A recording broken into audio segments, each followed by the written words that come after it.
one of the counts in the lawsuit alleges fraud on the part of the lottery. The lottery represents that you can win instantly.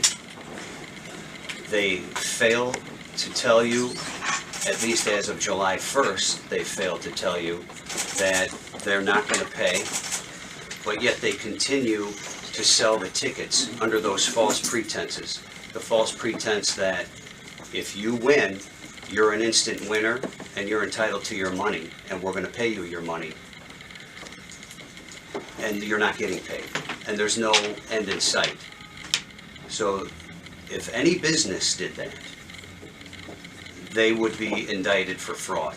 This is a clear case of fraudulent misrepresentation, that you are entitled to get paid instantly, and a fraud by the omission, at least for the 2 months they were selling it in July and August, where they failed to inform the public that when you win, you won't get paid.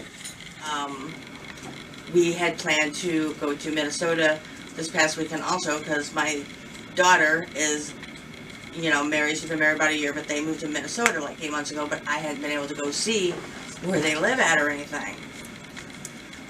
So we were supposed to go this weekend. We did end up going.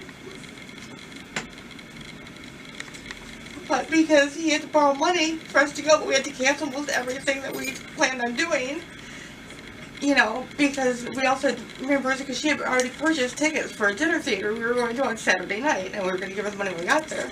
We did do that, but we pretty much canceled everything else. We still had a good time, of course, you know. You know, we just had until with my daughter, but we shouldn't have had to do that. The day that he actually ended up winning, I was at work pulling a double. I had gone to work at 9 o'clock on Sunday night, and I wasn't getting off until 3 o'clock Monday afternoon. He calls me at 10 minutes to 7 on his way to work and says, honey, I think you're going to have to come home. And I'm like, why? What's wrong? We had a lot of bad things happen recently, you know, some family issues, mostly with my kids, and I'm like, I can't deal with another, you know, bad thing right now. And he's like, I think I just won the lottery. And I'm like, you know what? I've had a long night, still got a long day ahead, and it's been rough these past few weeks with everything going on. I don't need you teasing me about the lottery right now. Not a good time. Basically called him a liar.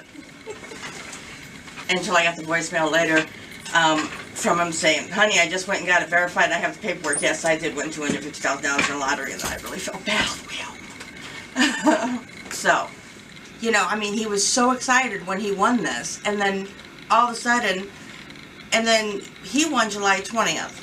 When it came closer, you know, and they were sending, and we hadn't heard anything, for like 2 weeks prior to them calling us, I had called them to check into it. And they never said anything. Oh, it's processing. You should receive it no later than the 28th, you know, but it's still processing. It takes a while, you know, 4 to 6 weeks, whatever. Well, the 6 weeks came when they should have been sending it out, and then instead we get a phone call. I just talked to you last week. You said nothing to me. And there was no budget then, too. And there was no budget then, so they already knew.